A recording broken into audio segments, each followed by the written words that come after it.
computers. So yeah, thank you for coming to class today. I know that we're supposed to change the time of our class, but for this week, our special guest was only able to come on Thursday with me. So thank you. And the next week for speaking class will be on Tuesday, if we have class next week. Who knows? Inshallah, right? Everything. Inshallah to your teacher, to the world, to yourselves and everything like that. Kismet. Kismet, yes. That is a very important word in my life right now, Kismet, and Turkey, and just coming to Turkey, yeah. And it's hard to translate it. Yeah, why don't you introduce yourself real quickly, just so that if anybody wanted to say hi to you, they could just, hey, hi in the chat. Okay, I'm checking the chat box. Hello, everyone. Good afternoon. Nice to see you all. Hello. Hello. Thank you. Cool. I'm so happy to be with you here.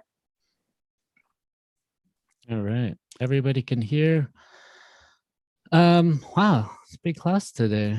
Well, students from writing class are hopefully joining as well. I'll be posting this video for both classes to see.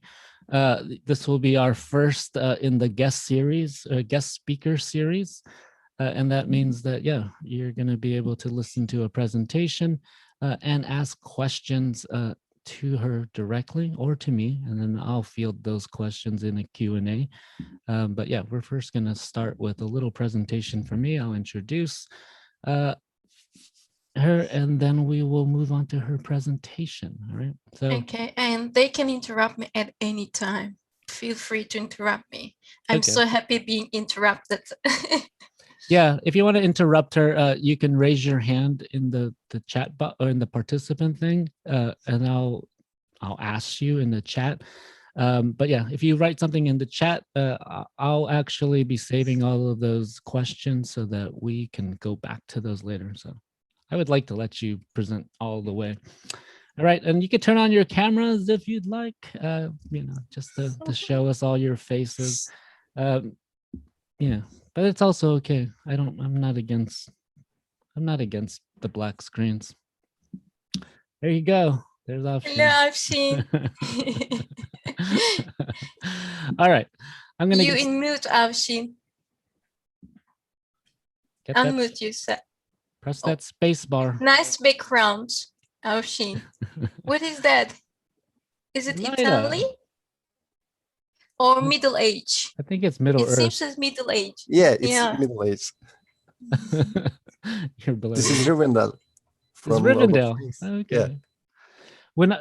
I'll tell you a story. When I was in college, the dormitories I lived in, all of the different buildings were named after cities in Middle Earth. So I lived in Rohan. And then next door, the Rivendell was only for women. So Rivendell was a dormitory only for women.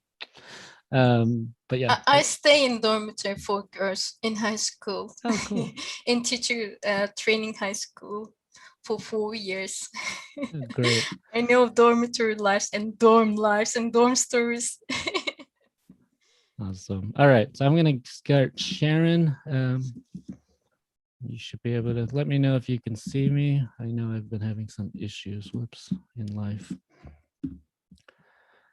Everybody can see that? Ourselves on the screen.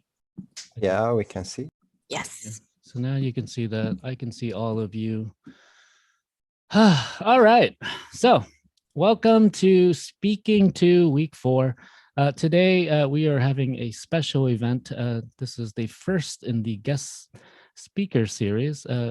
Here today with us today is Dr. Fatma Tokoz-Goktepe, and she'll be talking to you about speaking problems in the Turkish high school and much more, and all about her research and everything like that.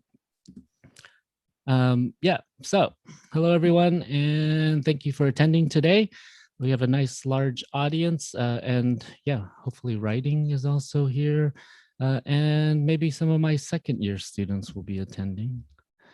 Please use the chat box to ask questions during the presentation, or you can raise your hand. and I will interrupt her presentation for that. So let's introduce the speaker. We'll be so happy. Today we have recently doctor, right? You just recently got your PhD. You must be so excited. So give her a congratulations on doing that ever.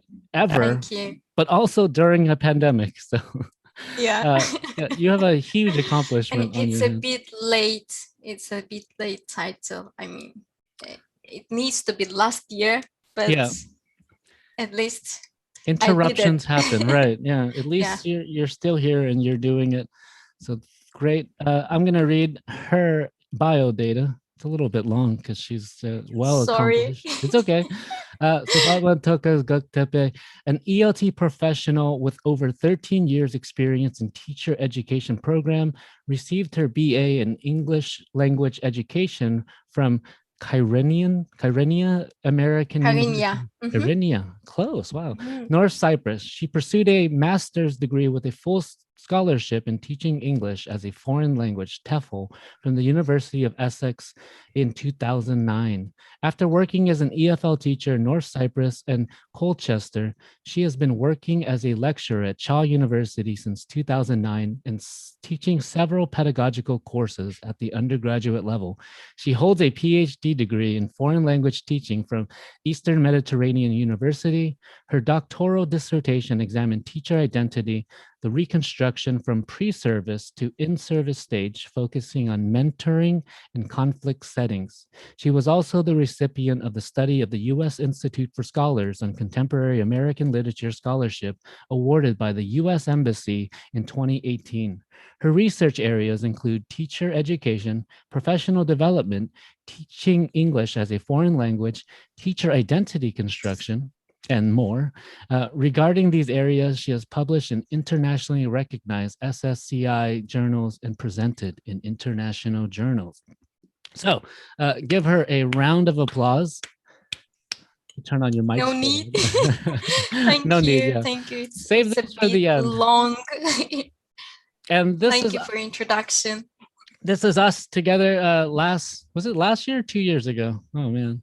But yeah, we met in Adana and it was last year. It was last year. Wow, I don't even it seems so long ago. Just before the pandemic. I guess in March or in February.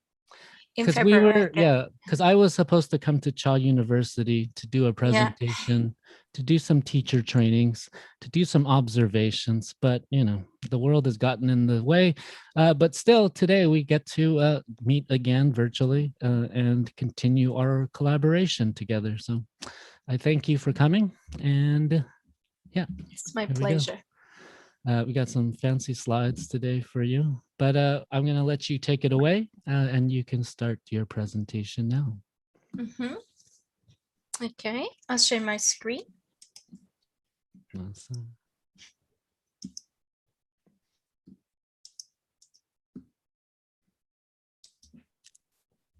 Oh, sorry, this is not the first part. Stop sharing. Sorry. Okay. Sorry. No problem. You shouldn't see that. We'll be using some other online collaboration tools, so you might be learning a new process today. There we go. Okay. Yes. Can you see the slide, right? Yes, I can see the slide. Okay, good. So thank you, everyone. Thank you, Professor Bob, for inviting me and taking you to your lesson, to your lecture with your lovely students. I'm so happy to be here with you. And this research study was developed from my own MA dissertation conducted under the supervision of Dr. Adele Ghanem-Koteres at the University of Essex in 2009, but I published it. I presented at a conference in Italy and published it in 2014. It's 5 years later. Okay, and so before I start my presentation, I would like to ask a short question and get your opinions. So the things that you need to do it, go to the menti.com. You can see at the top here. Let me get a highlighter. Okay, you see that menti.com, and then insert the code. You will see the box that you need to insert the code, and then you will see that question on the screen. Can you do it please? Can you do it now, please? Yeah, And okay. when you put it your answer, when you put it your response, it will appear on the screen. I mean, as you start typing, your response will appear on the screen. All right. So go to menti.com. But I need to stop sharing one more time, sir, because I need to refresh the page. But you can keep typing your response. Nice. I've never used this in my class.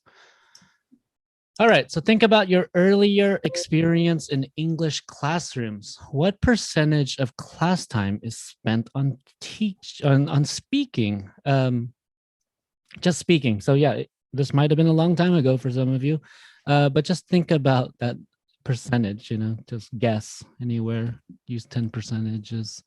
Did I ever speak in class?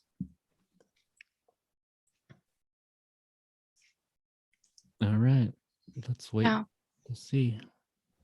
I'm just gonna write an answer to see if it works. We will write it now. Yes, you will write your answers now. So I'm gonna just press 10% if I was guessing for you guys.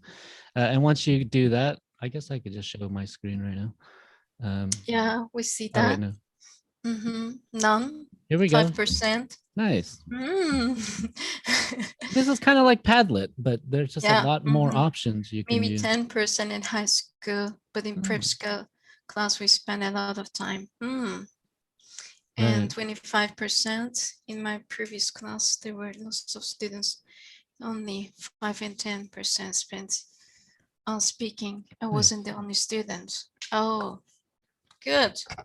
5%. Okay.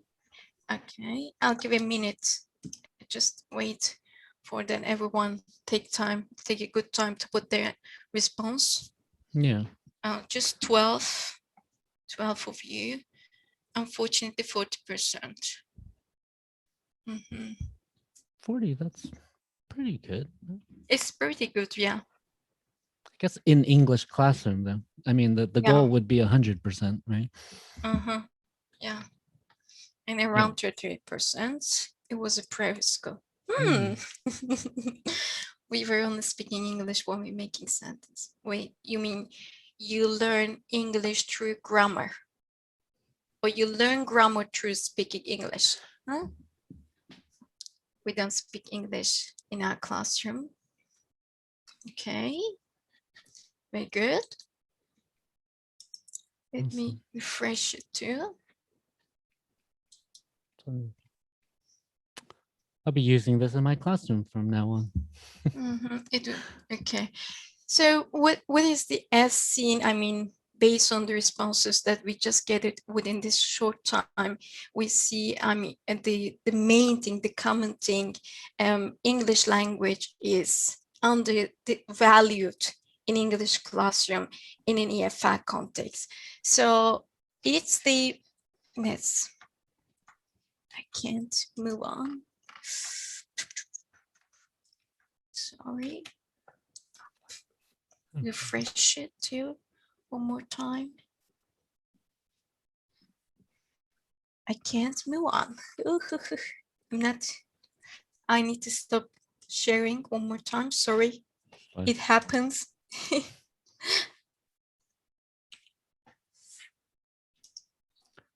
I just move to other.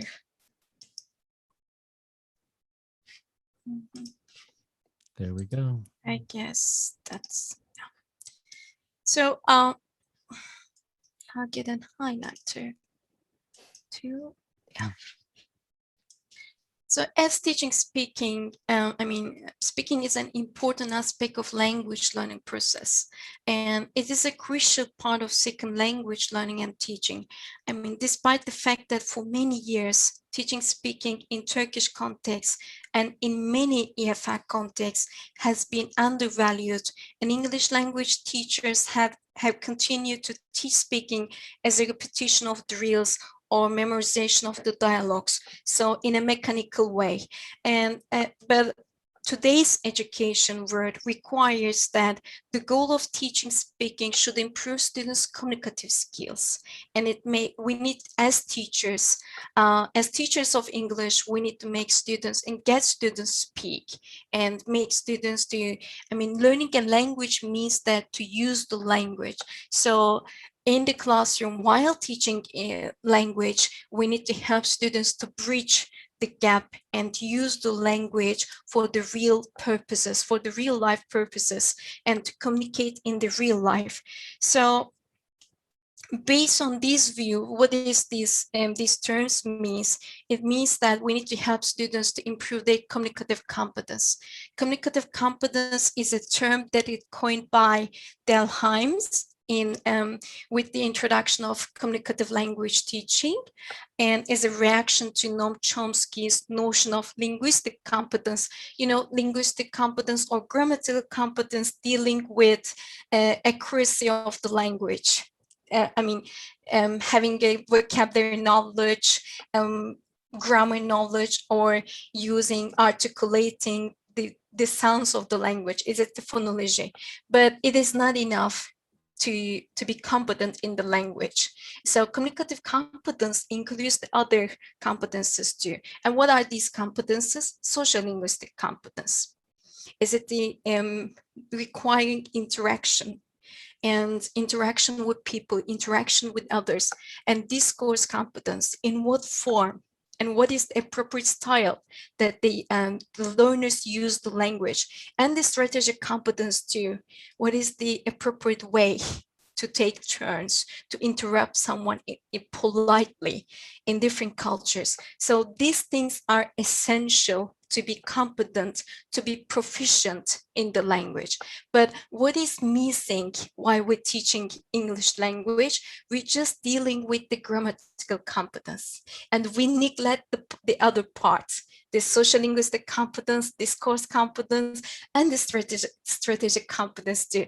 But the educators and the linguists observe that, and Hymes claimed that too. A normal child acquire knowledge. It is not learned. And the difference between acquisition and learning. Acquisition happens in a natural environment, but learning takes place in a formal setting, school setting, usually in our context. And a normal child acquires knowledge of the words, sentences, not only the grammatical, but also the appropriately. And that appropriateness, or being appropriate, or using the language, means that having a knowledge of how to use the language, when to use the language, to whom that you're going to use the language.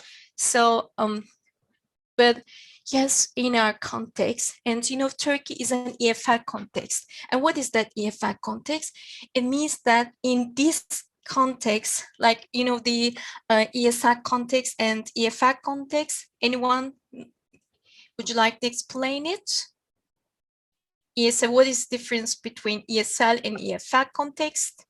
Yeah, explain it. I don't, these are, they might not know that term yet.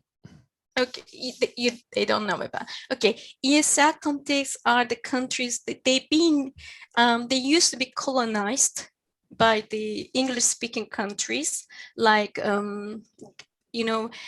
countries of many African countries, like Ghana, and they use the English as a second language, plus their mother tongue, plus their native language. But EFL context and EFL countries are the countries, in this context, learners learn the language just in the classroom, in the formal setting, and they learn English as a foreign language.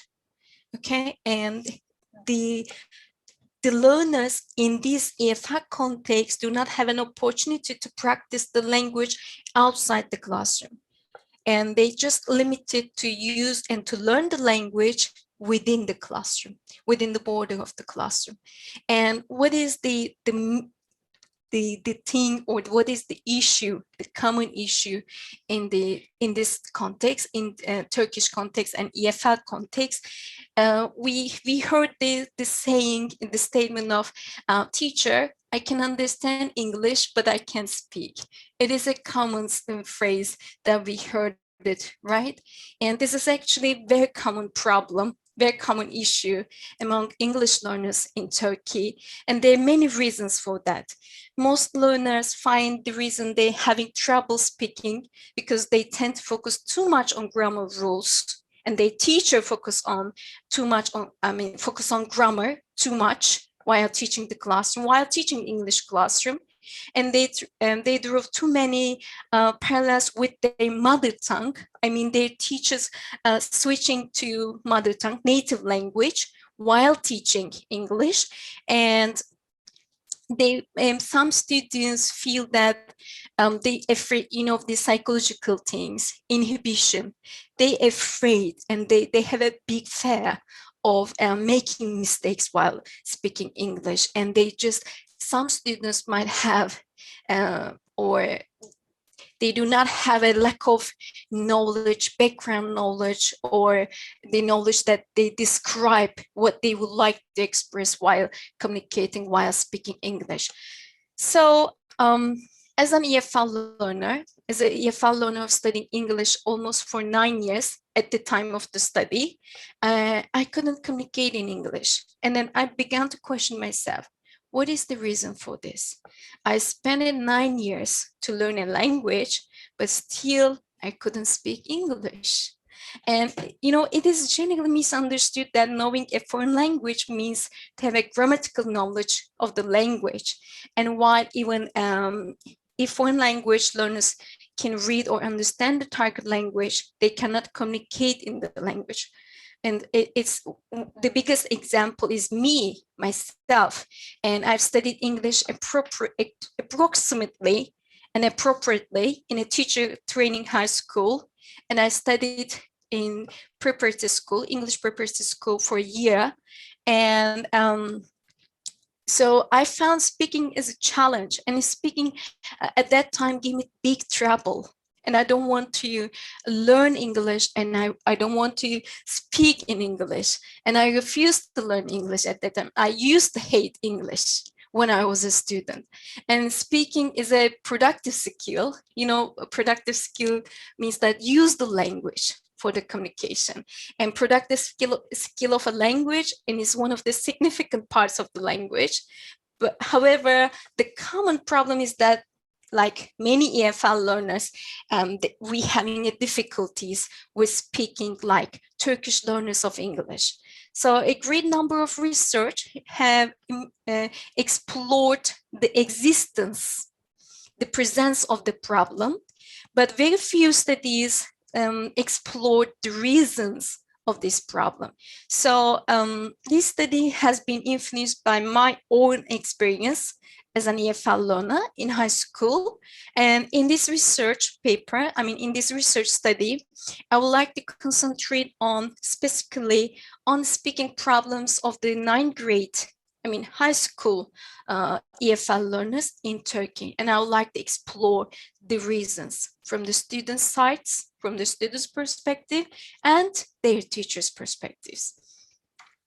So the purpose of this study, based on this, my personal background reason of studying this study, conducting this study, the purpose of this study is to investigate and analyze the kinds of, the types of speaking problems that the Turkish EFL learners, 9th grade high school learners, have, and the reasons for this problem in the perspective of the teachers and their students. So based on this purpose, the research question addressed, the question are addressed in this research study are mainly the problem perceived by students and the problem perceived the speaking problem pursued by their teacher, and what are the reasons of this problem, and are the possible reasons of these students speaking problems according to student or according to the teachers, and do they response match it, or is a big conflict in their response? So this is the main research question of the study. And the participants of the study are for non-native speakers of English teachers, 2 male, 2 female, and 120 students, high school students enrolled in a public high school. It's a teacher training high school. It was my own high school. And 66 of females of these students are females and 54 males in the study. And they've been learning English for around 5 and 6 years. And the data collection instruments for gathering data that I used in the study, mainly face-to-face interviews based on 15 questions, 15 items. And I conduct some classroom observations to see the reasons, because I need to see that the reasons, and I need to compare the responses of the students and the responses of the teacher as well. And a questionnaire for students and questionnaire, similar type of questionnaire, the content is similar, I'll give to teachers. Is it a 5-point Likert scale? And I also try to look at the teaching materials, analyze the teaching materials, mainly course book and the course syllabus. And let's see I'm not explaining all the results. It's a huge data, is a huge, results. I don't want to take your time with these specific results, but these are the main things that I've found from this study.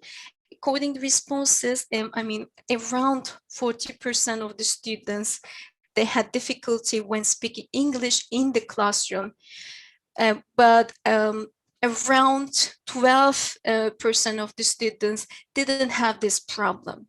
And only 5% of these students believe there were no speaking problems. They had no idea about and they just thinking, what is the speaking problem? I don't have any problem like that. I don't know what is speaking. And around 12%, remaining, responding undecided on the matter. And one of the respondents who has a speaking problem explaining, I am facing a problem. I have a speaking problem while, English speaking problem. Actually, I would like to speak, but after trying a few times and within a short time, I just resorted and I just back to my native language, because I feel confident when I explain the things in my native language instead of English. And, it's L1, using L1, using native language can be a tool, can be assistance for the students for managing the instructional task and learning. And it also enables students to socialize with each other, but it's not the main thing. It is not the fundamental aim of teaching English. And there's some major speaking problems and reasons from the students' perspective. And as seen in this figure, a high percentage of students claim that the main reason of speaking problem is mainly rely on mother tongue, use of the Turkish, teachers' use of Turkish, and they accurately believe that they're learning English in Turkish. So they just see their English teachers as the translator, not the teacher. And the teacher rarely speak English while teaching the language. And according to their statements, they would like to be fluent in speaking. Most of the students would like to speak English, and they want to learn English for daily life, but they're learning English in a very isolated classroom. classroom environment. And the speaking activity is not enough interesting for students to maintain their attention and to get students speak, to involve students into the lesson, into the activity. And as seen here from the teachers' perceptions, most of the teachers said their students couldn't speak English fluently because they got excited while speaking. And almost 75% of the teachers stated most of the students were silent in the classroom because they had a lack of confidence. They were fear, or they just get in fear of being embarrassment when they made mistakes. So the teachers were not clear about the amount of L1 use and in the classroom. And teachers felt that we use English, we use students' native language because when I speak or when I teach in English, I mean, many students will not understand me. And they just explain the reason of use of excessive native language or teaching the English classroom in the students' native language. And as suggested, we need to, as teachers, we need to balance the use of students' native language in the classroom. Yes, we need to encourage learners to use and to speak target language as much as we can. But according to teachers in the study, the problems were derived from the limited vocabulary, anxiety, English speaking anxiety, poor pronunciation, insufficient vocabulary, lack of vocabulary, and insufficient knowledge about the topic. Is it the lack of background knowledge and the pre-pressure, mocking up or making fun, the other friends making fun in the classroom if they make a mistake, and uninteresting topics, uninteresting materials, and lack of motivation. And half of the teachers told that the students were studying English as a compulsory subject, and which encourage a negative attitude in learning a foreign language. And the students primarily and evidently only concern is getting a good mark, pass the course, not learning anything. And they couldn't be motivated to use English because of the absence of any opportunities to practice it outside the classroom. And most of the teachers stated their students get overly excited while speaking English and a fear of being laughed in front of their friends because of the mistakes in pronunciation. So another agreement between students and teachers is it very evident. Anxiety, speaking anxiety. Students struggle with speaking English because of having a higher anxiety level, causes unintended problems, simple fear of using English, and not being understood by their classmates, and inferiority issues. I mean, this kind of psychological issues, and being shy is one of them. And when we compare students and teacher responses, as can be seen in this table, the main possible speaking problems entitled by vocabulary, lack of vocabulary, anxiety, having lack of background knowledge, they explain something to express their opinions because they have no idea about the topic, and mainly rely on the first language, and it's the lack of motivation and course book and materials used in the classroom. And 40% of students think that not having enough vocabulary is a problem to produce the language, and their teachers agree with them too. But another agreement between students and teacher can be seen on another speaking problem, anxiety. Students struggle with speaking English because of having a high level of anxiety, which offer similar problems like being afraid of talking, or just their classmates making fun of them, and they just laugh if they make mistakes. And according to teachers, students have opportunities to practice English, like using of the internet facilities, or using the library, or writing or reading the books, but students have mentioned that they don't have enough opportunity. I mean, they don't have an opportunity at their homes to access to the English, and because they don't have a computer and they don't have internet to go and search and to try to learn the English language, and they would like you know, the students want a native speaker teacher to practice the language in the classroom, because their teachers mainly rely on their first language. Even the teacher complain about students not understanding it when they speak English, when they teach in English.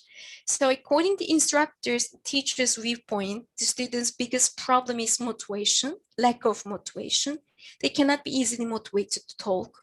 They describe the main reasons of this problem: not having enough confidence, learning English as a compulsory course, and their friends' pressure.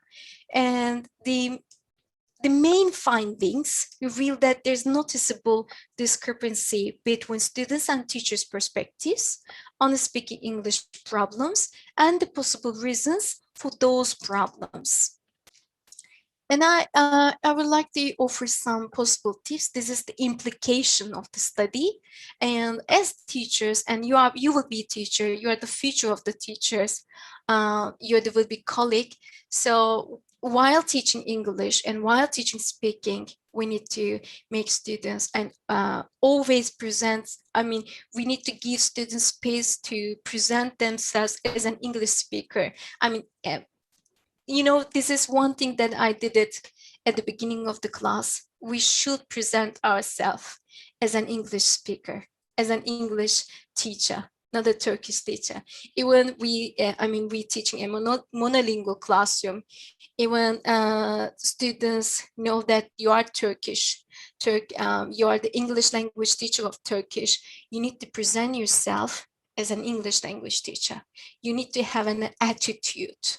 Okay, and keep that attitude towards the end of the lesson. I mean, towards the end of the term, and don't attempt to lapse into the student's language they explain, and or regain control, or reply to a question. Patiently reply in English. Don't think that students will not understand me and I need to go back and speak in their first language.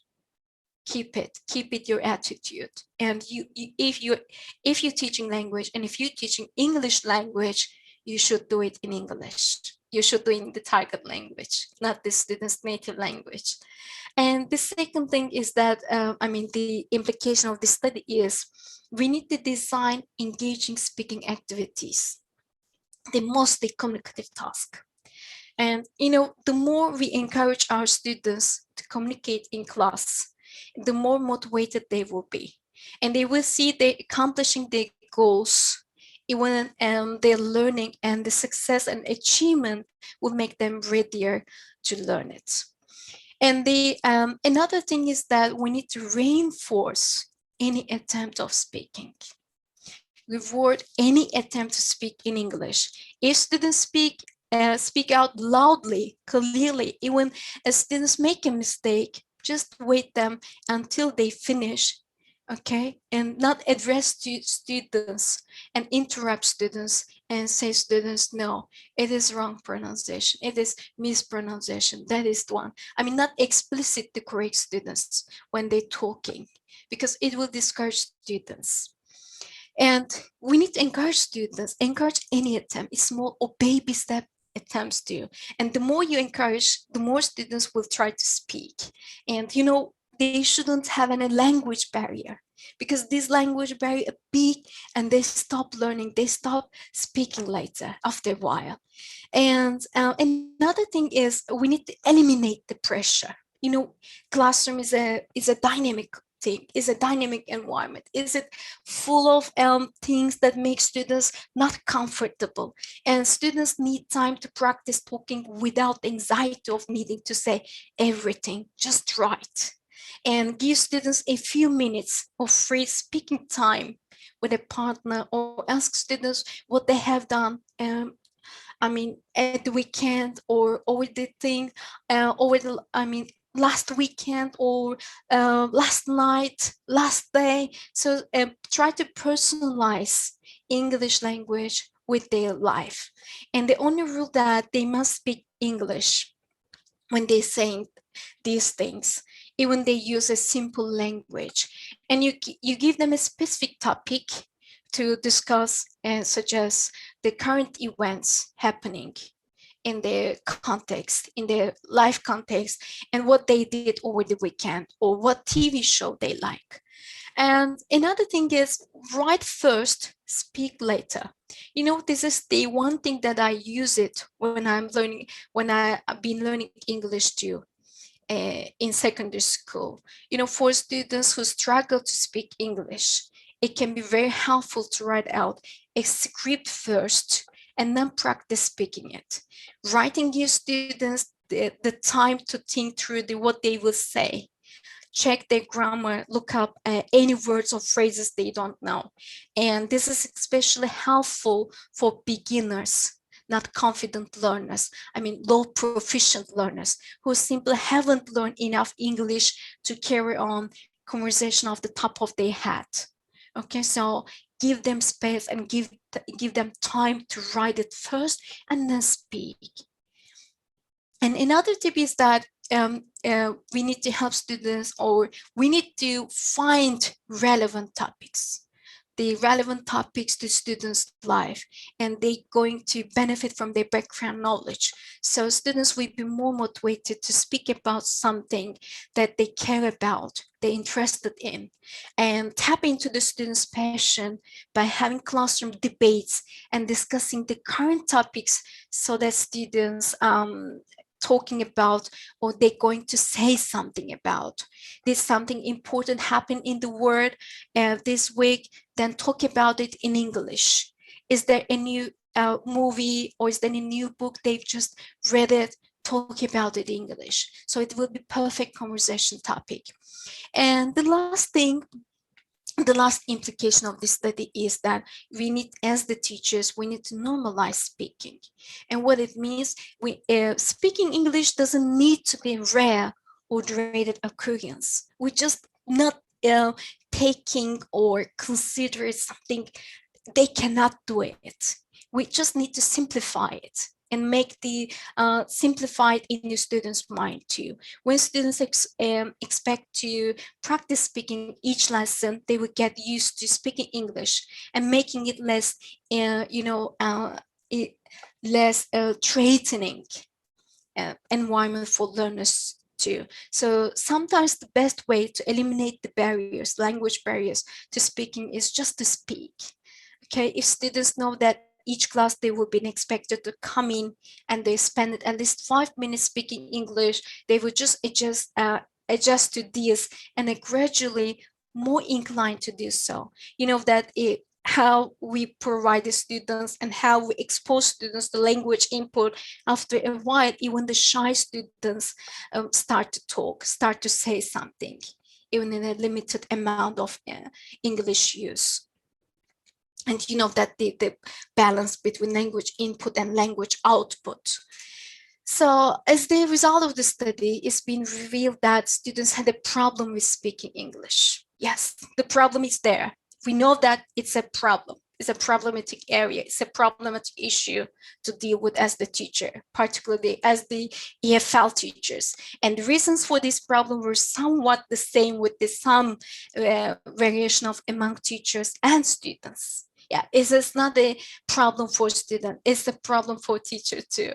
And these problems are not new, or are the solution offered though, right? And teachers all over the world, it's not just the EFL teachers, I guess, ESL teachers too. They all over the world continue to face this problem, the same hurdle. But any teacher who has overcome these difficulties and now has a large class of energetic students talking and working in English in groups together will tell you it is worth and all the trial and error and effort at the outset. So if you believe in the importance of teaching speaking skills in the classroom, but having difficulties making speaking activities work in your classroom, teachers should build a supportive climate by considering the factors, by considering students' needs, considering students' proficiency stated in the finding to encourage learners to participate in the classroom activities. And yes, as the EFL teacher, we need to overcome speaking problems with some strategies. Yeah, okay, we need to develop specific strategies and that they place students in small groups to maximize the amount of their involvement in the classroom. And teaching essential vocabulary before starting the activity. Maybe we just teach the key vocabulary. They can use it in their task, in the let's say in the activities they will do it for speaking. And maybe we just help students to, we can do a classroom brainstorming and give some ideas and write these ideas on the board. Okay, and students getting and use it and benefit from that, and they start to use it and they speak in that way too. And so as educators and teachers, we all know that there are no unique or magic solutions to cope with this problem, but we can minimize it. We can minimize it at one level. Maybe this minimization or the level or degree of minimizing is like that way, or in that size in one classroom, or in another classroom it will be in that size. But we need to try, we need to have an attempt to do it. Okay, and just to sum up all the things, speaking is the most underdeveloped, undervalued part of the language learning. It is truly one of the important elements of the communication that needs to be taken into careful consideration by EFL teachers, and they should EFL teachers need to examine their students' real needs, and it must be framed in the context, materials, and the other factors discussed may affect their instruction. And another thing that I would like to briefly talk about, the basic steps and stages of the research. Maybe it will inspire you as the future researchers, as the future teachers. Maybe you're going to pursue degree, MA degree or PhD degree. And I'll try to make it simple, explain it simple, and there are very different in a several way to conduct the research, and there's several approaches to conduct the research in any field. But there's some common things too, and each particular research study will be unique in some ways because of their particular time or nature, setting, environment, place in which it's being undertaken. But all research type share a common or some common goal of furthering our understanding of the problem. So these certain steps or certain stages of forming a research, I put it into 8 stages. If you would like to conduct a research, step 1 is identifying the problem. This is the first and foremost task in the entire process of the scientific research. Or it shouldn't be, or it doesn't have to be scientific. You can do research in your classroom too, like an action research, is to identify a research problem. And a well-identified problem will lead to the researcher accomplish all important phases of the research process. And first, just have a question, have something that puzzles you. Okay, and for example, when you're looking at the sample, my research, the things that puzzled me is myself. And I'm just looking at the reason of even I spent years of learning English, and I would like to find out the reason of why I couldn't or why I cannot speak English. Okay, and it's something that it puzzled me. And first we need to identify the problem. And when we identify the problem, we need to conduct a literature review. And what is that literature review? In simple terms, it means that do or look at what the others, what the previous studies, okay, what the other researchers found, or what is their method they followed, and how do they approach the topic, what is their way to they conducted their research. So that you're going to look at the similar studies, and you're going to look at their way and their methods they applied in this study. And another, the following step is setting research question, objectives, and defining your hypothesis. And after discovering and defining the research problem or the puzzle, you should make a formal statement of the problem leading to the research objectives. And your research question will keep you on the track. Okay, if you know your research question, you know that what kind of data you need to collect and what kind of tools you need to collect that data. Okay, depending to address this research question. And another step that you need to do it, you need to follow it while conducting research, is to choose the study design. It is like the kitchen cooking part of the research. The research design is like the blueprint or the cooking, like you getting all the ingredients, all the things that you needed, and you start to cook. You begin to cook, and you decided will be what kind of tools, data collection tools that you're going to use for this research to collect data. It will be in a survey, or it will be in a questionnaire, or it will be in a classroom observation. So there are different kinds of data collection tools that you can use it, or it will be in a qualitative study or quantitative study. You dealing with numbers, or you dealing with the statements, participants' statement. One is the quality and one is the quantity, or you're going to mix it up.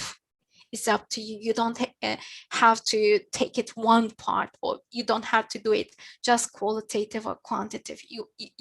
Now in the field, we adopt the view of integrative approach, not a mixed approach. We're trying to integrate all the things, because we cannot separate education from the other discipline. It is an interdisciplinary thing, interdisciplinary subject. And the other step is that we need to decide on the sample design. Like maybe we can do it a pilot study, and sampling is an important and separate step in the research process. And the basic idea of the sampling is that involving any procedure that is a relatively small number of items, or the portions, like a population, the participants, the setting, research context. You're going to decide on that. And the next step is, this is the time that you start to collect data. Okay, you have all the things, all the things, and you start to collect the data. And gathering data may range from simple observation, a large-scale survey, depending on the purpose of the study, depending on your research question. And another step is processing and analyzing the data.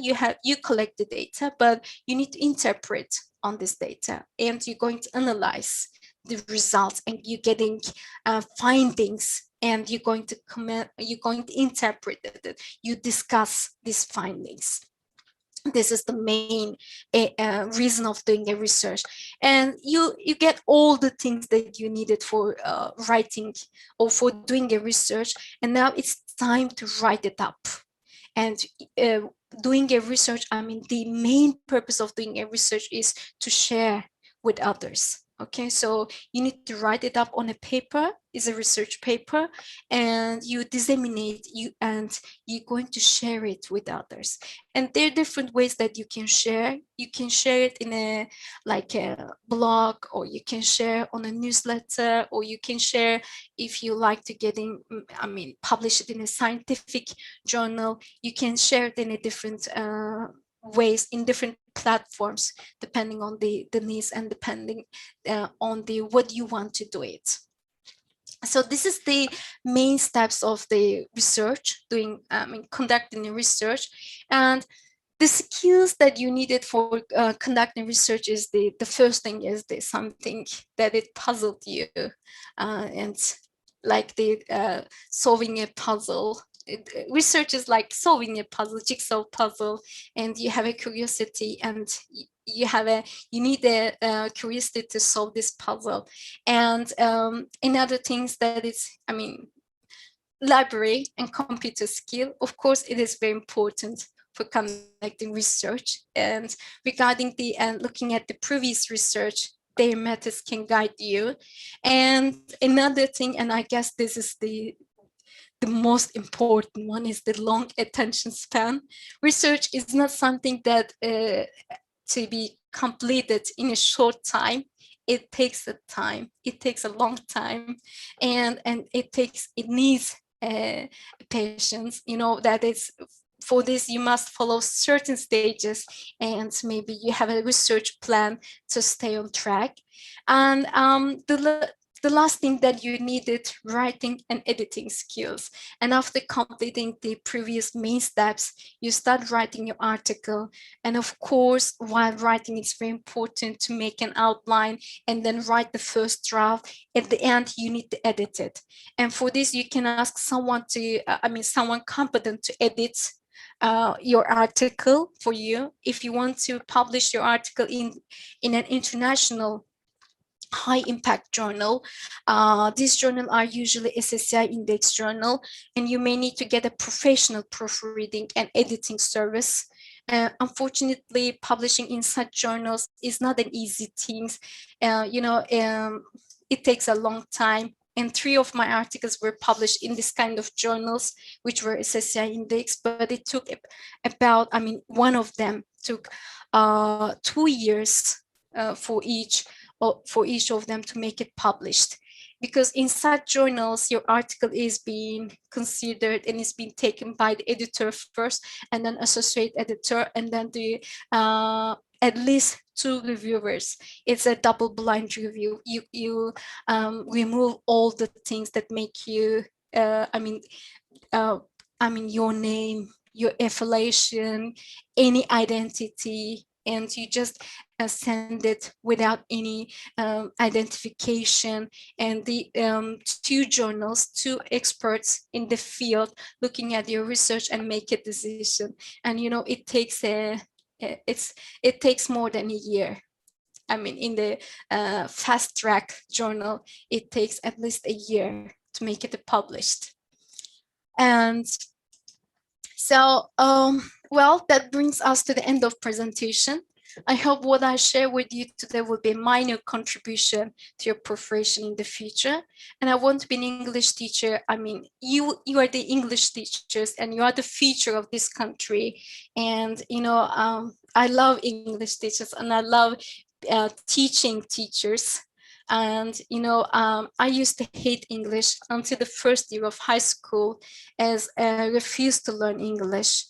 And I just stating English is not my first language. What is the reason of learning? And what is the reason behind that I need to learn someone else's language? But I love it after passing the English exam in the preparatory department in high school, and studying myself all summer and discovering how I learn in the best way. And when I get the highest mark on the test, and afterwards I achieved success throughout the province. I get some success and accomplish something. And then when I talk to the native speaker, when I moved to another country, English speaking country, and when I talk to the native speaker, I just realized that how important communicative competence is, because I just stuck when I talk to the native speaker at the first time. And I just said and told that I spent years of, 9 years or 10 years, but I couldn't speak English. So what is the things that I learned? What is the thing that I spent? And is it just falsify myself, or just something that, or if I couldn't speak English, what things that I learned? That is my turning point in my life. And as the teachers of the future, a lot of work goes into teaching. A lot of work that you have it, you need to take it, and you need to consider it. And while teaching English effectively and competently, I admit that teaching English in our country may be, the hardest thing. It's because students low motivated, and there's lots of external things, internal things, institutional based, government based. I don't want to talk about that, but at least we can do something. We can make a change. We can make a tiny change. Okay. And students cannot practice speaking English outside of the classroom, and they just find it meaningful or not meaningful if you speak, or if you try to teach them in their native language. It's just a waste of time and a waste of energy. And it's just, you said I'm teaching, but what are you teaching? Just ask yourself. But I think the right communication and the right method, using the right communication, understanding your learner, and using the right method will help you, and you can turn the situation. The situation that is not an advantage situation, advantage context, that you can turn into an opportunity, even you have a difficulties when you teach English in this context. So this is all that I want to explain, and I want to state it. Do you have any question or comments or anything that you would like to say? I couldn't check the chat box. All right. Yeah, I have the questions. If you can stop sharing the screen, then we can just get the recording going. There we go. I'm going to put you spotlighted for everybody. So I'm going to ask the questions that maybe you can answer. And then there's a list of questions that students. Oh, nice. Right. So there's a list of students that we can both answer. I think that, there's certain things that we can both answer. So I'm not going to make you guys ask the question for the sake of time, but Zera Seyhan asks, where the idea of writing about, you already talked about that. Zara said, should we pay attention to grammatical rules when we speak English, or should we comply with daily speech? I think this is something we can both answer. This is one thing, this is my special field of study, and I got a scholarship for this topic, and I'll try to integrate communication into grammar teaching. And, yes, the students need to know and need to have grammar knowledge to be accurate and to speak, to use the language, but we need to teach grammar into context, based on the context. And what is that context? How we provided the context? Through the materials, through the authentic materials. You can use a reading text, authentic reading text, or you can use it in a sentence. You can give them a reading text, and based on the reading text, you take out a few sentences that is the target grammar structure, and then you write it, this sentence on the board, and you emphasize the part, and you ask some eliciting questions, and then getting students' attention, and then you teach the form of it. Okay, but first meaning, and use, and then form. Right. Okay, in an inductive way, not in deductively, not making students, this is like because language is not like, it's a math. Right. Yeah. So, yeah. But this topic needs a lot of time to discuss. Right. This could be its own presentation. Yeah. Can you mute your mic on the other computer real quick? And then, so I wanted to say that, I leave that one because that's no need. Okay. Yes. So what I think, okay, so I always think when you're speaking to native English speakers, the more important thing is to get meaning across, right? So daily speech, I think the grammar that most people learn in school is perfect grammar. It's correct grammar, but most people don't speak like that in the real world. So if you come off sounding like a robot, like, hello, sir, how are you today? You know, things like that. I mean, just the things that you learn basically in the beginning, I find are very, like when a native English speaker speaks to you and you're like, excuse me, sir, you know, where can I find the bus today? And I say, what? You know, like, it's not that I don't understand you. I'm just thinking like you're a robot from another, you know, from outer space. And so then it's not that I don't understand you. It's just that it's not like, it doesn't feel it doesn't feel right to me, you know. So we should always know the grammatical rules, but we should know how to use you know, and find meaning in what we talk about. Cool. Yeah, but it is convenient for teachers. It is easy to teach. Right.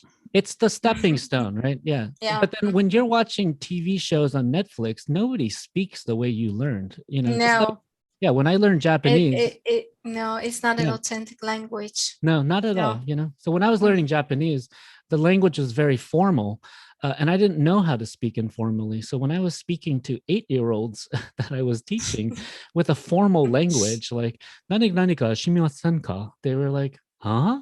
You know, and I thought they just didn't understand me, but they just thought I was weird because I was speaking to them like they were like full-grown adults, and they had never been spoken to like that before, you know.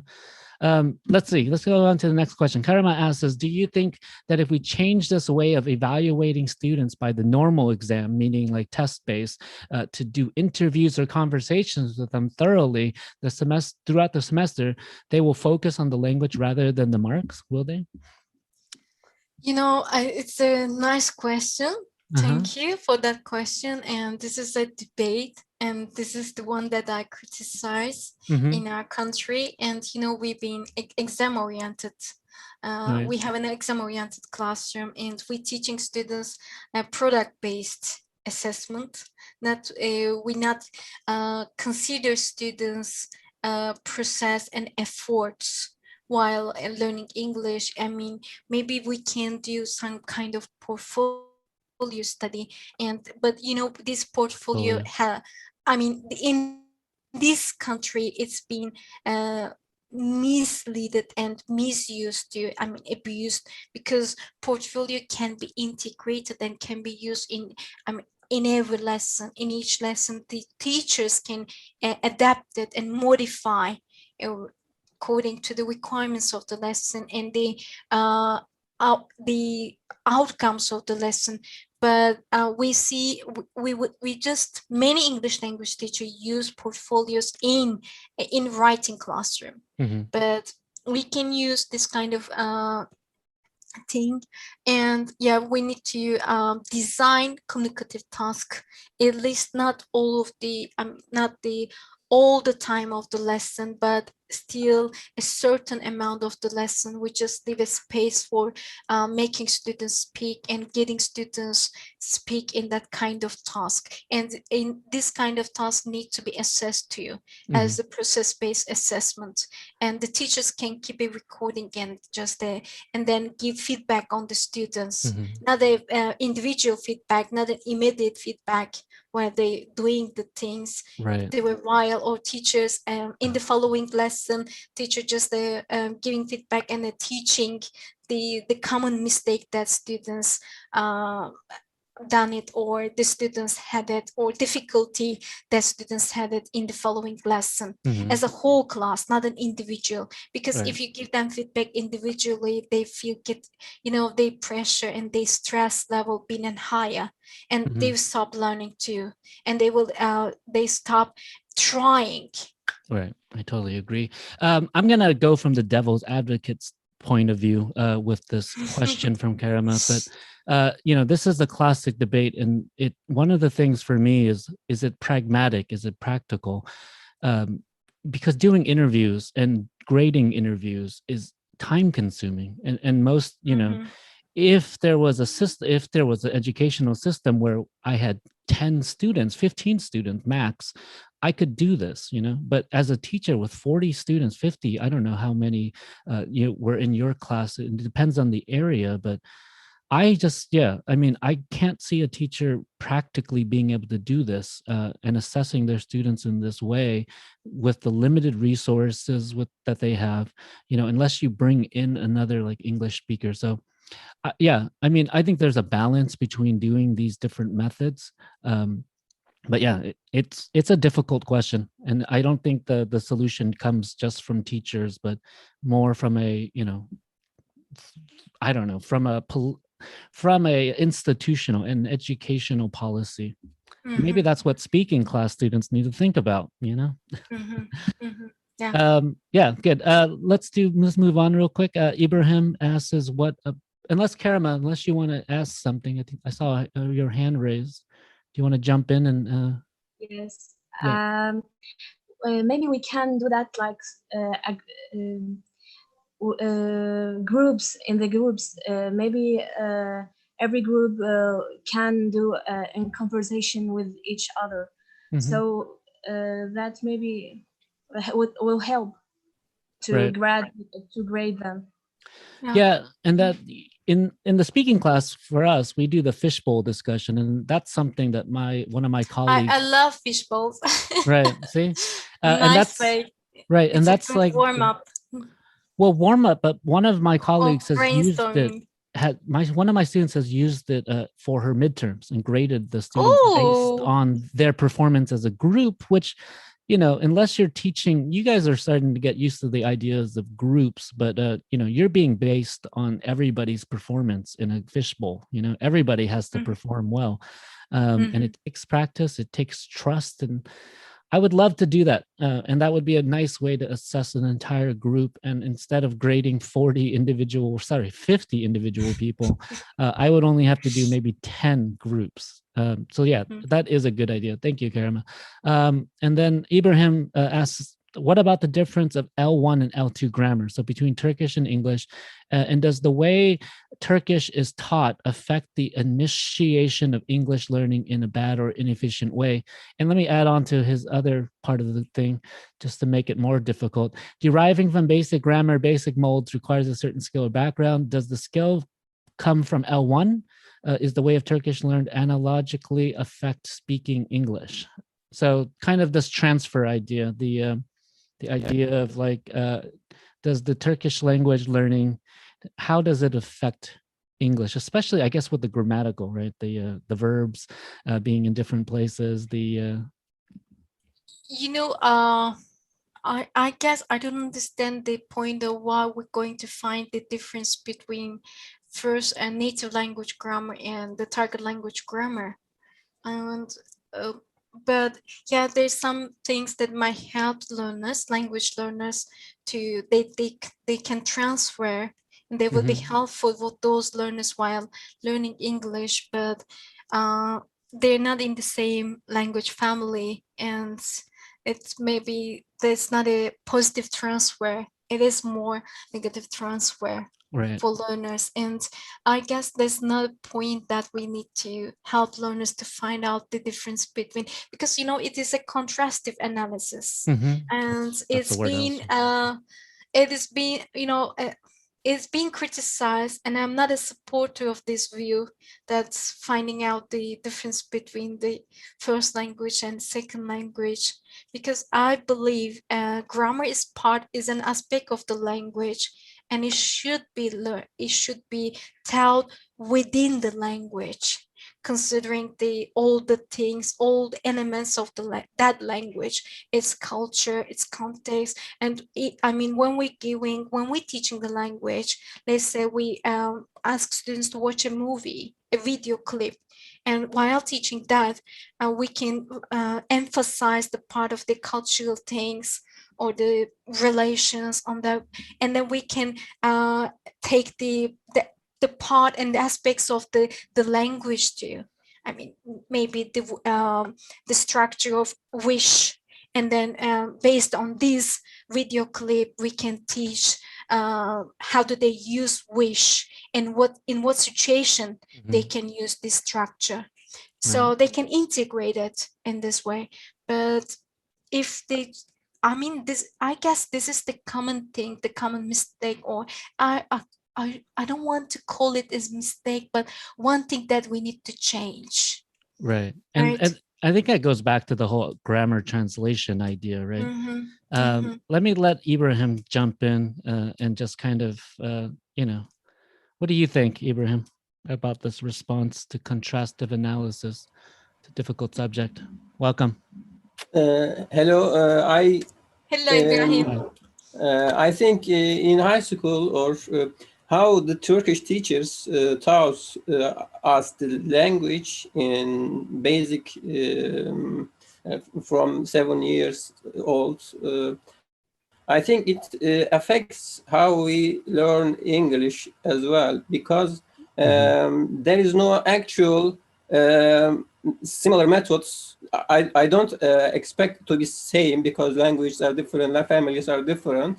The word phrase combinations, lexical combinations are different. So, but when a student starts to, and Turkish student starts to learn English, there should be a well background in Turkish, but I think there is no, because in Turkish, if I remember, there is no real term like emphasizing definition in a professional way, or emphasizing description in a professional manner, or discussions,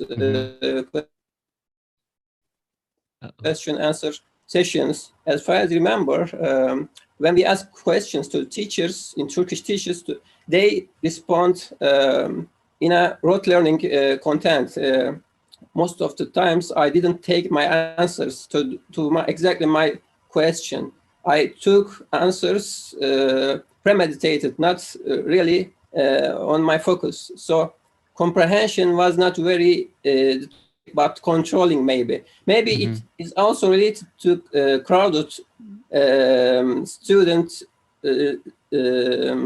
profile. They come from that. So controlling is far more important than comprehension or cognitive improvements, I think. Yeah, I mean, I think it goes, I'll just jump in and then I'll let you. But yeah, I think it goes to this idea of prescriptivism versus descriptivism, as in like there are rules for a grammar.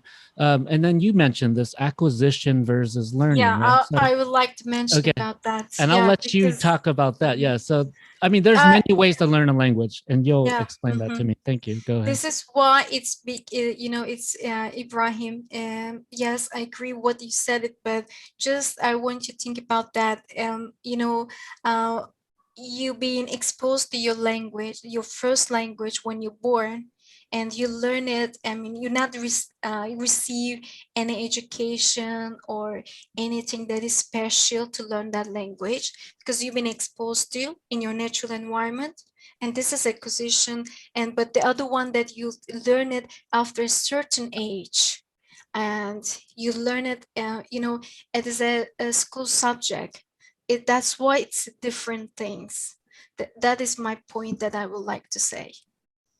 Yeah. And think about it, please. Right. So, I mean, there are many people I know who learned English, just by watching TV, by doing all these weird things, right? Like, and their grammar's not great, but they learned the language and they can use it better than most people who learned the grammar. They learned it in school, but because they never actually got comfortable speaking, they didn't get comfortable making mistakes. They didn't get comfortable, let's call it finding meaning, right? Like somebody doesn't understand you, you don't just give up. You keep asking, you figure out why you said something wrong, and then you get better through that process of trial and error. It's not the most efficient way of learning a language, but it definitely helps you communicate, Ramazan, you had your hand raised. Do you have a particular question about this? You wanted to jump in? I just want to say something about grammatical mistakes and by comparison. When I first started the university, we have French classes, and in French classes, the teacher started to teach us French through basic chatting. not instead of starting with grammatical mistakes or pronounced tenses. He was not like this. And I think most of us can speak a little fluent in French. But when I first started to have English classes, like when I was in fourth grade, I couldn't even make a sentence. Because Similar of stories. Common. Because we started to be taught by grammatical mistakes, pronounced tenses, and any other certain grammatical things. And so when this comparison comes out, I really understand the importance of speaking. So I really like my French teacher, and I love him. Right. And it's something Halime said, one of the comments about mechanical. She asked, what's the mechanical way? The mechanical way is learning by what is a subject? What is a verb? What is the tense of this? So instead of focusing on communication, you're just focused, your brain moves towards just thinking about which one's the subject. Oh my God, did I say am I saying the right tense? Tense doesn't matter so much in communication. It often gets like mistaken even by native speakers. It's just that you say the word and you say it in a way that people understand. What do you think about that? Great comment, Ramazan. Halime, mechanical, it means that drill based. It's form focused, rule based, like a rule driven. And like you can think of example of many Turkish learners, Turkish EFL learners, when they start to speak, they thinking subject, verb, object, because they mechanic based, they rule driven learners. Structure based. Right. So when we moved, it is more like a drilling activities. Repeat after me, and all students repeat like as a chorus, and they don't know the meaning, but they just repeat it. And they don't use it. I mean, we'll move on to the next set of questions, which kind of focus more on just teacher-student, interactions and things like that. But my thing was similar to Ramazan when teaching to young learners and things like that, was to ask them, they couldn't use the restroom unless they asked me in English, those kind of things. That's what a task-based learning, communicative learning is, right? If you don't learn how to ask, if you just scream bathroom, I'd be like, what? Or toilet. And I'm like, well, yeah, that's interesting. What about it? And if they can't form that, they maybe have to figure it out on their own. But if they can't ask, like, could I please go to the restroom, then I wouldn't let them. So it's almost a survival skill. This is what the ESL, learning English as a second language. A lot of times we think about it as survival English, because you're living in a country where you have to survive by learning that language. Like if any of you move to England, yes, you will learn the language quickly, because if you don't, you're going to be hungry. You're not going to be able to order food. You're not going to be able to find the toilet. You're not going to get on your train on time, So let's ask some of these questions and we can answer them all together. I might just throw them all together into a big lump. How can we motivate students who are not interested in the classes? How can students overcome their lack of confidence? What is the best way to encourage students to speak English to you? To you, I guess, to us as teachers. It might be different from, it depends on everyone's experience. It's unique to each classroom and each context, but there's not a best way. Don't try to find the best way. You're going to find it your own way while teaching, while you're having an experience. There's some things that we get a good results, or the results that we desired, and it's something like having a good communication with students first before starting to teach your classroom. And maybe you need to know your learners, or who the learners are and what they need, what type of what type of motivation they have. And first maybe you need to find out the reason of why they couldn't find, or why they couldn't learn, or why they cannot learn English, or why they refuse, or what is the problem behind. Maybe for doing it, for trying to find out the reasons, you can conduct a tiny research in your classroom, and we call it as a action research. And you can try to find out the problem and the reason of the problem, and then you can start teaching. I guess it's my opinion, but when you enter in the classroom and when you start teaching your classroom, you're going to see that what your students need. And if you don't know your students, even you get the best method, the best materials, the best conditions, your classroom is equipped with the best facilities, the higher trend facilities, that not work. No. Yeah, and this is it was part of Halime's question about how can we find the students' real needs in speaking. We speak to them. We do these action research. I mean, I've done these surveys in the beginning of last semester, and it wasn't just to like get information about you. It was to find out like where you are in this language learning process, how interested you are, in what topics interest you, right? So this is something you said as one of the solutions was finding relevant materials.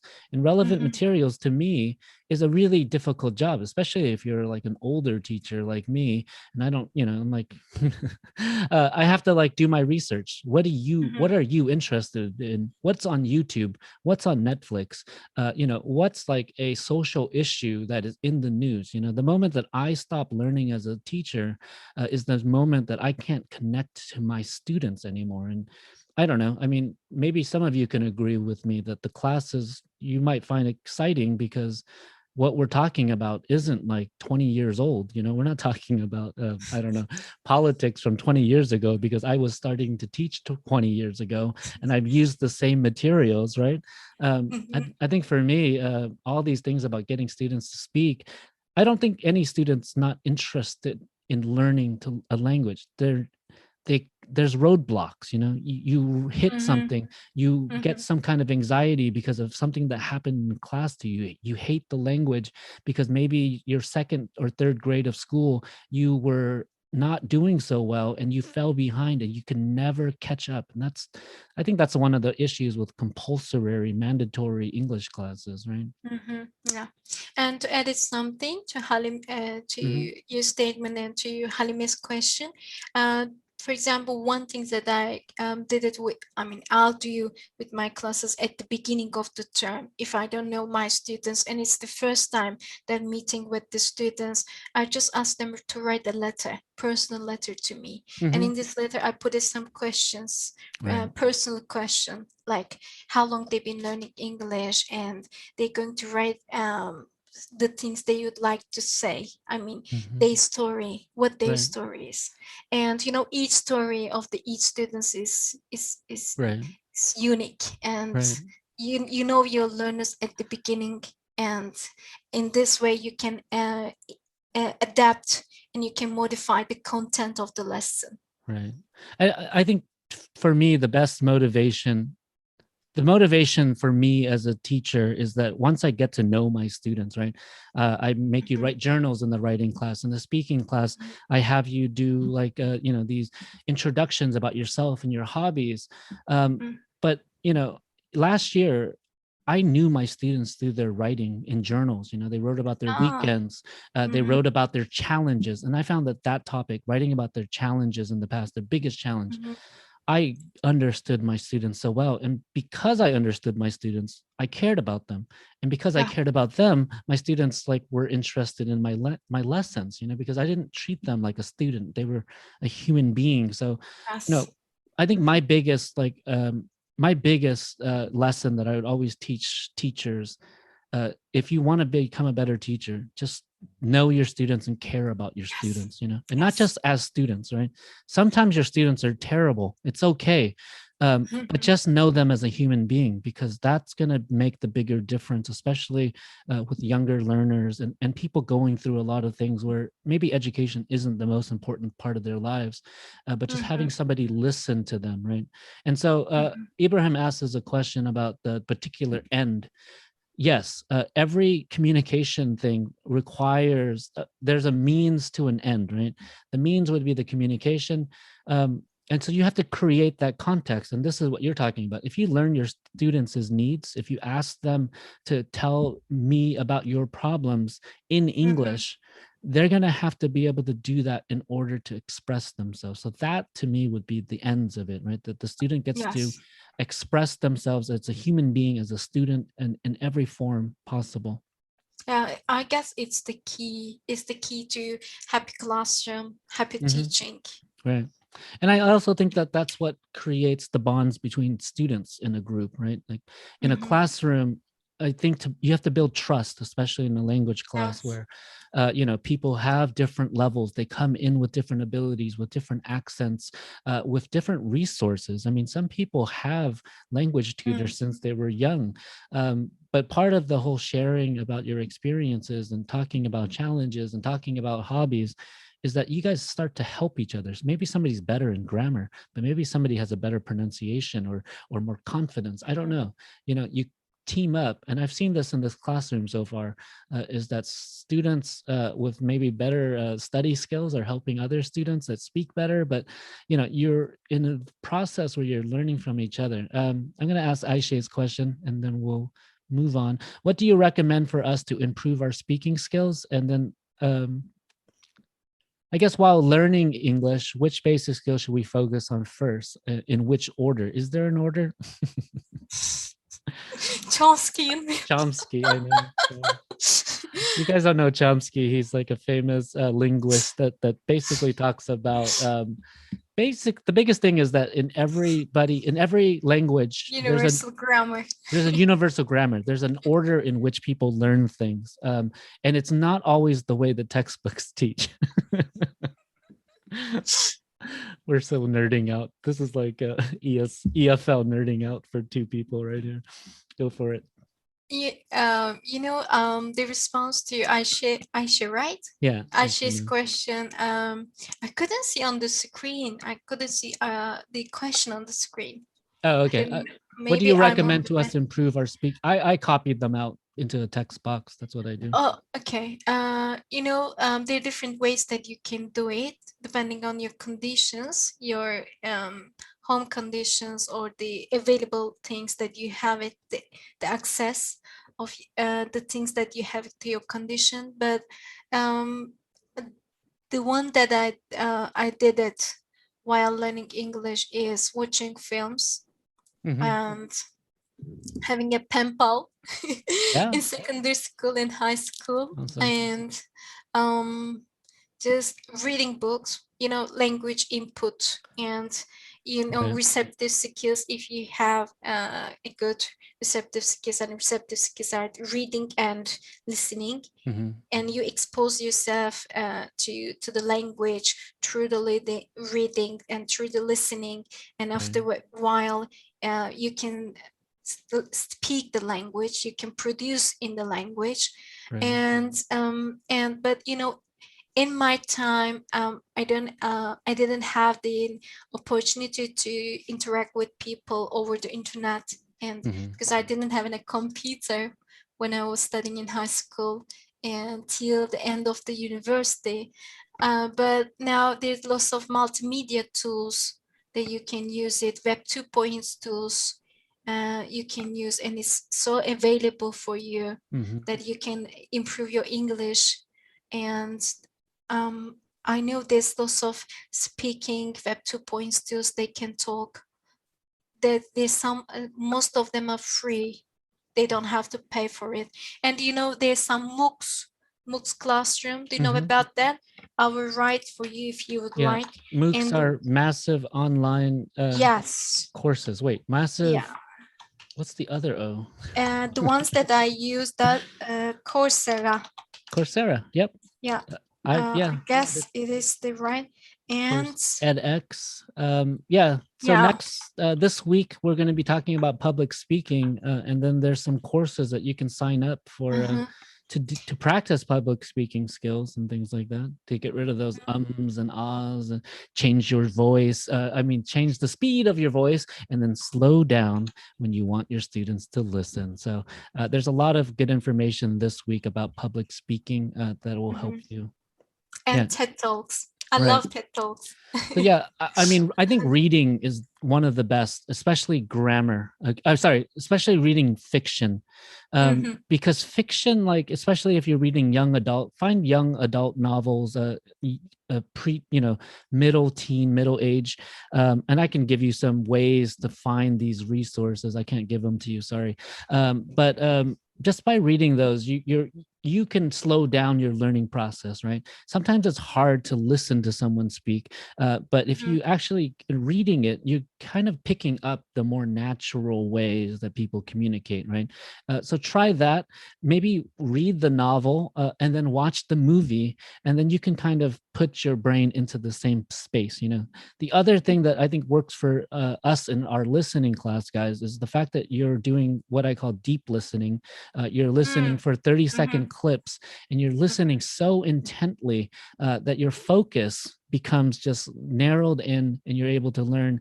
But you're also doing the broad listening where you are getting the whole listening comprehension of a TED Talk. So I would recommend I'll probably do this again for the midterm because I think it is really effective, but another listening type of exercise. I don't want to change this process because I think it's actually it's working quite well. And maybe Fatma, we can do a research and you can figure out if they're actually improving, Good, sure. Yeah. We can do it too. Right. Okay. So thank you, Ayşe. Yeah. This was amazing. I have to thank you. I think we're a lot over time. I try to keep my classes to 1 hour because I don't believe students can learn for much longer without their brains exploding. But thank you, everybody, for joining us today. And I want to thank you, Dr. Fatma Tokoz-Goktepe, for coming today. I just use your whole name every time I say it because you have... So just call me just Fatma. Okay, it's okay. Fatma. I'm so happy if you call me Fatma. Okay. But yeah, one of the reasons I used your research last year in my classes was because it's accessible. There's not a lot of articles that are that length that is accessible to students in this context. And so I found that. I realized that I had met you before. And so this is such a wonderful opportunity to hear your presentation in such an impassioned and exciting presentation that you gave to us, and especially with all of your knowledge and your experience. I hope that all of my students and a broader audience, once I share this with the world, kind of gets to understand this process of writing, but also doing research on things that are very important, like speaking, and we're getting a lot of thank yous. But yeah, if you want to make maybe a last closing remark, and if any student wants to think of a nice closing remark to give, please go ahead. We'll start with you, Fatma. You can, if you have a closing remark for the students. I'm so happy to be with you here, and I'm so happy to meet with your lovely students, and it's really energetic group. I love the questions, and I feel they will be great teacher when they graduated, when they complete the program. And I would like to thank you for your kind invitation and for your no. Your kind I'm acceptance. So happy to be with you here, and hope we can do something together. Right. We can conduct the research together. Very interested. And yeah, I wish the best of luck with their studies and for their future. And I just want them to not to accept the things that the others get it. And have your own way, and it will be your unique way. And I used to have lots of hurdles and lots of difficulties in my life, and I'm the sixth child of a 10 a very, very crowded family. And I get a scholarship from the government for my secondary school, for my high school, for my university, for my PhD, and all the things. And I'm just back to my country. I work in different contexts of the world, like ESR context, and they've been really good jobs and highly and reputable institutions that I work in. But I like to back to my country, because we are the hub of this country, and we are the teachers. We are teaching human beings. And yes, we teach a language, but first we teach. We are the teachers. Okay. And less, instead of complaining about something, instead of complaining about the government, about the regulations, about the situations, about the parents, just leave them behind and focus on your teaching, focus on your learners, your future learners, your lovely future learners. Right. That is all I would like to say. And wishing the best of luck with your life, with your study, with your future profession. Great. Thank you so much. I think, one thing that I always want to tell teachers, new teachers, is that you plant a seed and you don't get the shade from that seed until years and years later, right? Yes. You see it growing, but you can't actually experience the shade that tree will give you until years, 20 years later, and it comes, And I love what you said about hope, that, you teachers, all the teachers are the hope of their country. But you have to have hope through this process. You have to keep it. Keep it, because there's going to be very difficult times as a teacher, especially now. I mean, you can imagine how all teachers are feeling and all students are experiencing the pandemic.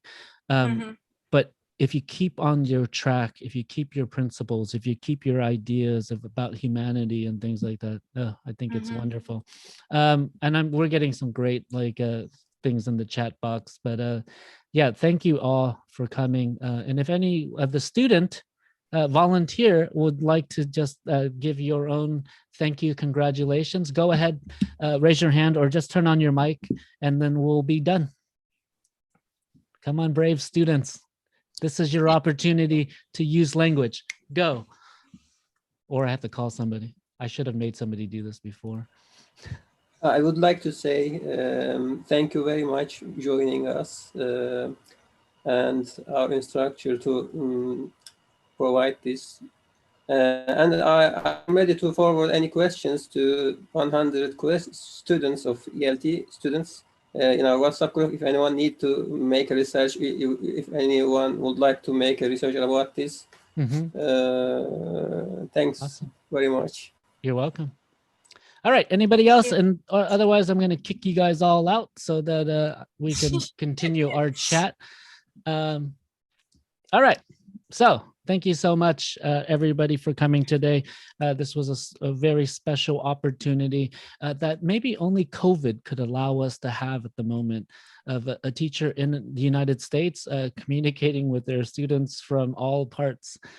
So this is wonderful, the opportunities to be able to do this despite the difficulties in the world. There are many opportunities out there. So go grab them, keep them, hold on to them, and never let go of these opportunities. Thank you so much, and see you later. And get out of here. Only one opportunity. I don't know. These opportunities will keep going. So yeah, if you can stay on, Fatma, I could. Yeah, I'll leave. Okay, awesome. And so yes, as we say goodbye to everybody, thank you so much for staying for so long. This was a wonderful conversation that we had. Wow, I should do this as a living. This will be my new job, is just interviewing, researchers, instructors from all over the world. You'd like to stay with us? I know. No, I do this thing where I have them all leave so I can make my final comments to them, like, "Hi guys, welcome to today. Thank you so much. Make sure that you do your homework after class." Yeah, all the materials will be posted after this class once I finalize them. but yeah, we use Canvas, and so they're going to be doing public speaking. So this was a good opportunity to hear a public speaker, somebody who has experience speaking in public. But yeah, anyways, yeah, thank you so much. I'm just going to pretend like nobody's there, and we're just going to talk. It's nice to just like this feels like after the meeting when you have like some participants hanging out around you, and they're just like eagerly but like shyly waiting for like, but yeah, Halime. yeah, she knows. She's just like stalking you. She's like, oh my god, like I just want to say hello. I just want to shake your hand. That's perfect. Bye. Go eat Hi, dinner. thank you so much, both of you. Yeah, See you're you. welcome. you. This was wonderful. This was a wonderful opportunity to share. Yeah, and I'll be posting this on the 2 classes. I put it on YouTube, but I put it unlisted, and I'll share with you the link. So if you want to use this for any other, speaking obligations that you have. Okay. Thank you so much. This was wow. This was very very, very successful, I think. Thank you. And but I'll try to keep it really short for students because they're the first year students, and I don't want to make them tired of listening so much academic things. Yeah, I think that's it was why I'll try fine. to keep it short. I mean, nobody left. I'll try to simplify it. I think so. I think the first part's great. I think the whole research part, I think it's too early for them, but I think it's also maybe making that like shorter, just kind of in more of your experience rather than the kind of steps, because I think those steps are just too far, so maybe like you identified this problem because of high school, right? Your experience made you think about this problem. But no, I think it's fine. I think that I don't think that the ELT department introduces students to research and things like that soon enough. And so I think I might be the only teacher that is given them. They need to Right. to put it a course to make students Yeah. explore the classroom, not they conducting a very scientific research, just they explore the classroom process and to finding out the ways to improve their classroom and their teaching practices. And something that I try to do in my classes is like always remind them, like the warm-ups that we do every day in speaking class, guys, think about them, because how do you feel because of speaking? A lot of students just love the warm-ups. That's like why they come to class. And it's a good comment. It's great, like comments to hear from them. But I think the fact that they actually get to practice their language and warm up, this idea is huge. This is how we get students comfortable in the classroom, Yeah, I love the the idea of use of warm-up activities, and during while teaching online, my students use Linoid for brainstorming, and they put the things they would like to at the beginning of the class. Right. I've just put them into the Zoom breakout rooms, and they spending, and they just quickly put something on the Linoid, and then it's kind of canvas. What is it and called? Then they Linoid. I'll write for you on the chat. I'm learning new tools as well. I need to put these together. One of my friends has asked me to Lino too. Lino. And it's really interactive. And if they share the link, all students work together at the same time. I've been using Miro.com. I didn't know it too. Can you type it, please? Yeah, I did. I put it in the chat box. But we use this in writing class. I'll send you the video for writing Miro. class. I'll send you the video, but I put Post-it notes with all of your quotes from the class. If you want to see this, students made a discussion board and they chose quotes from your article. I copied those, I put them into Post-it notes on Miro, and then I asked the students to read them and then categorize them. Is this the teacher's perspective or student's perspective? So nice. It's such an amazing video to watch because it looks like little robots are flying around. They're picking up things, and I'm like narrating this whole thing, like wow, I will everyone's look just, at it. yeah. I'll look at it. And then based on that, they wrote their effects. So we're talking about cause and effect essays in the writing class, which is, this is such a perfect topic, you know, to use for cause and effect, right? Is you're giving them all the causes for these speaking problems. The effect is that there is a speaking problem with ninth grade students, and to kind of, you know, dig into how to write a cause and effect in this way. But I had students write their own personal effects of like these speaking problems that they had in ninth grade, and how that problem has kind of gone into preparatory school and even now. So I just thought that was really Yeah, cool. you know, this is one thing that I realized while teaching the university students and school students after years of conducting this research, and I found that the students, EFL learners, keeping the same problems. Right. It doesn't change. So this problem's not just for the high school learners. Right. Similar. I agree. Yeah. I don't know. I mean, teaching train it sometimes when I'm doing teacher trainings, I just I realize how nothing has changed. Yeah. You know, and it's interesting to be in an ELT department and to see that sometimes nothing has changed as well. That sometimes cultural, you know, I think Ibrahim mentioned this, but kind of the what did you call it? The value of the society, right? You called that this in your what the students found.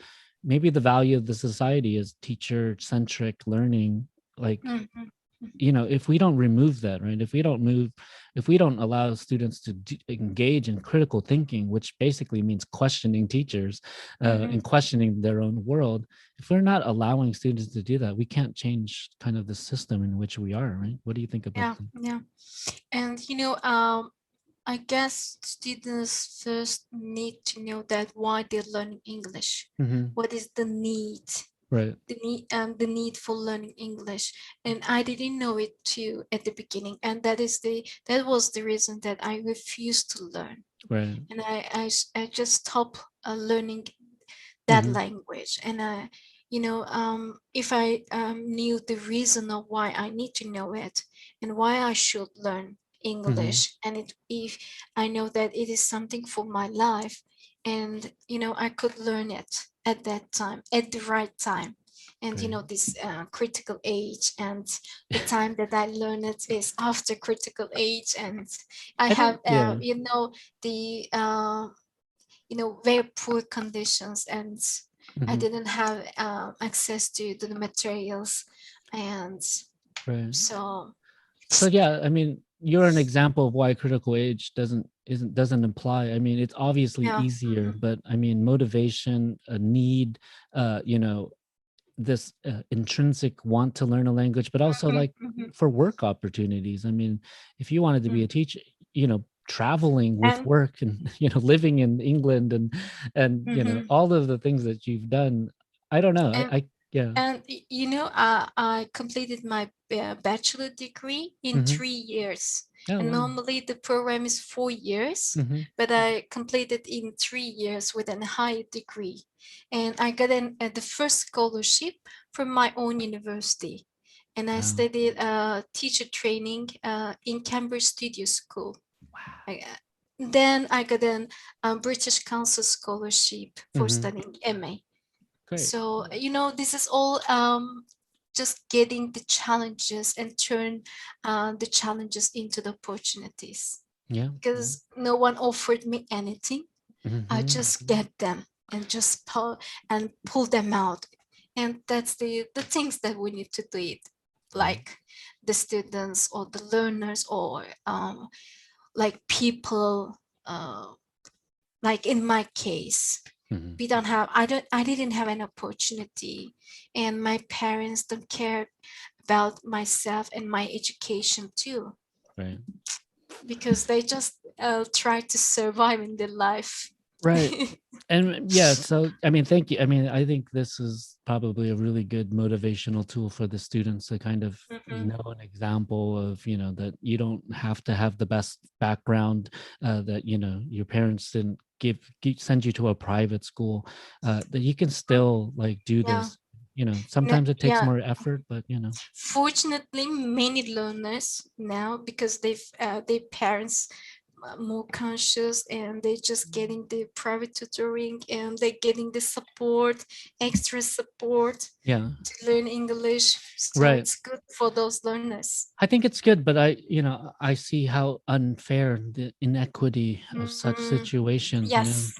and that's the Mhm. part that troubles me, is like these things should be provided for free, or Mhm. these resources should be available to all students. But I Mhm. just, I find it very, it's wonderful. I mean, everybody should learn the language and be able to use the language, and if your parents can provide you those resources, wonderful. But Yeah. the state and the government also needs to do this in a different Yeah. way, like. And I couldn't afford having a book to read, and I had to walk almost an hour To just to school. have a book and Wow. just read it.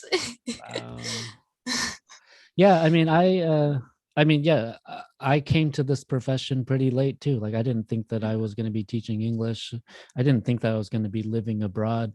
But I grew up, immigrants, the family, the son of immigrants. I was born in Vietnam. We didn't have much growing up, but I don't, it was kind of the role of education. It was books, actually, reading books in the library, having access to these resources, right?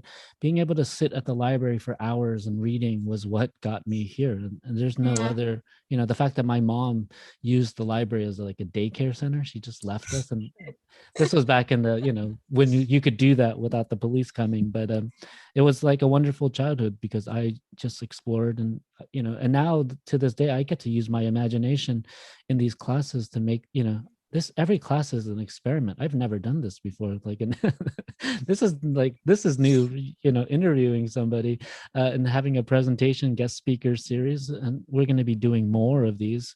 And if you know anybody who is willing to talk about any other subjects, I would love to invite them to the class, because you're the first in the series for this, what we call rhetorical appeals.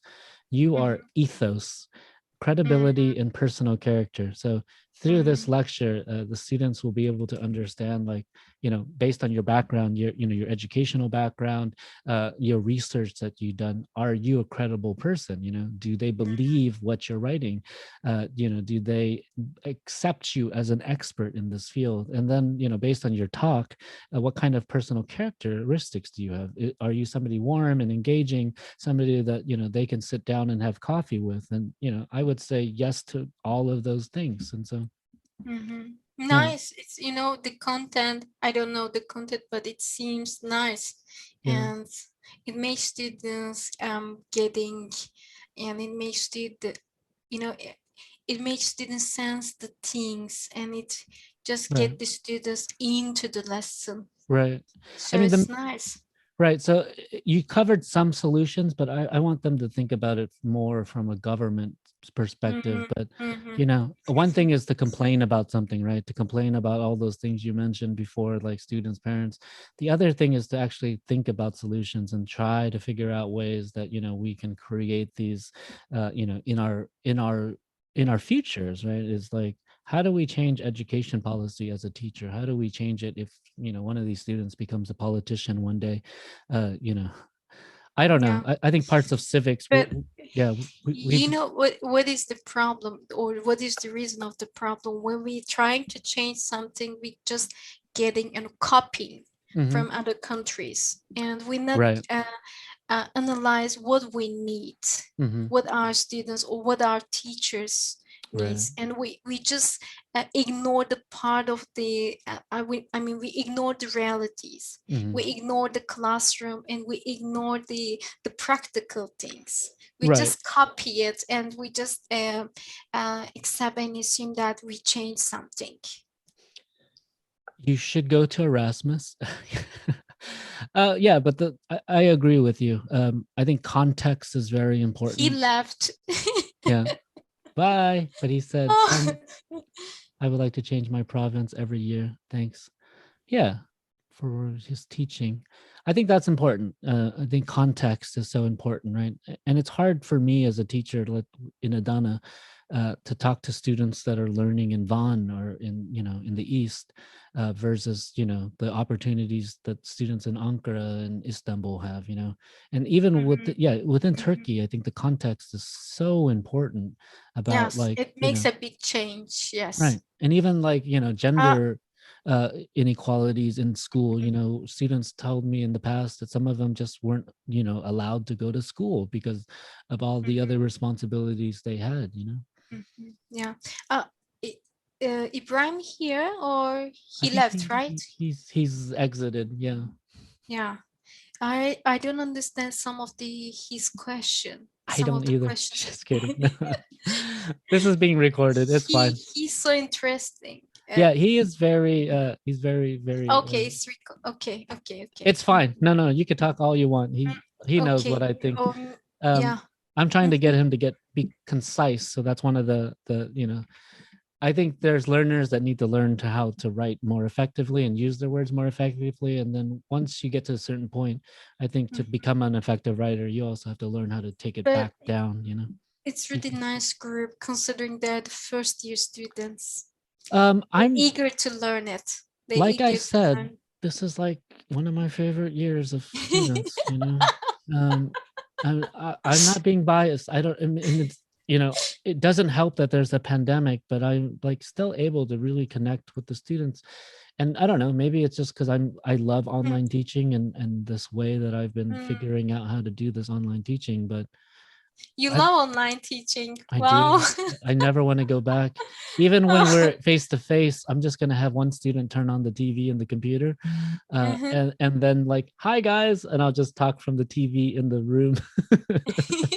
Just connect me to the smart board, I think that would be wonderful. I love it. And I think that for some students, it's really effective. I find that some students, introvert students, right? Yeah, shy students, but I would say have it show up on the screen, or they can just participate because they feel comfortable. Right. And then I forgot to mention this. Yeah, the writing right first.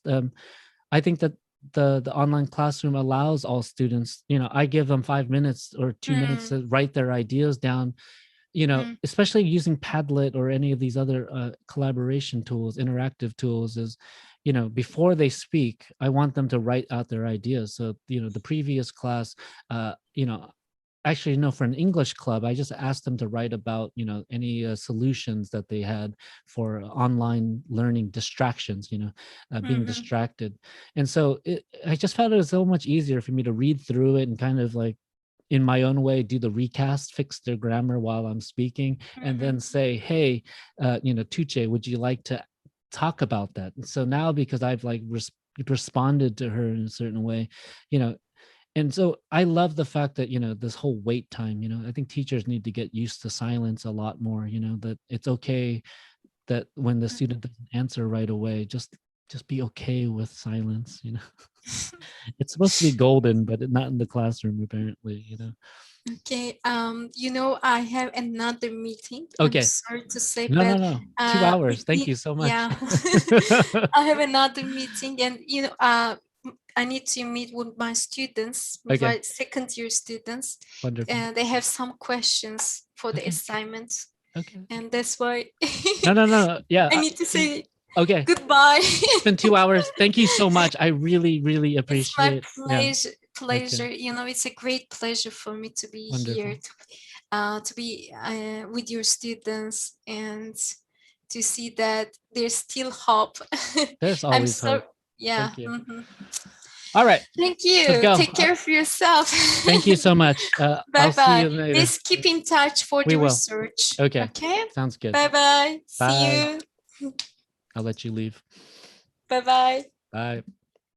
All right. Thank you so much for coming to today's presentation. It was amazing and wonderful, and you guys just did an amazing job. So, all right. I'm tired. Okay. Bye.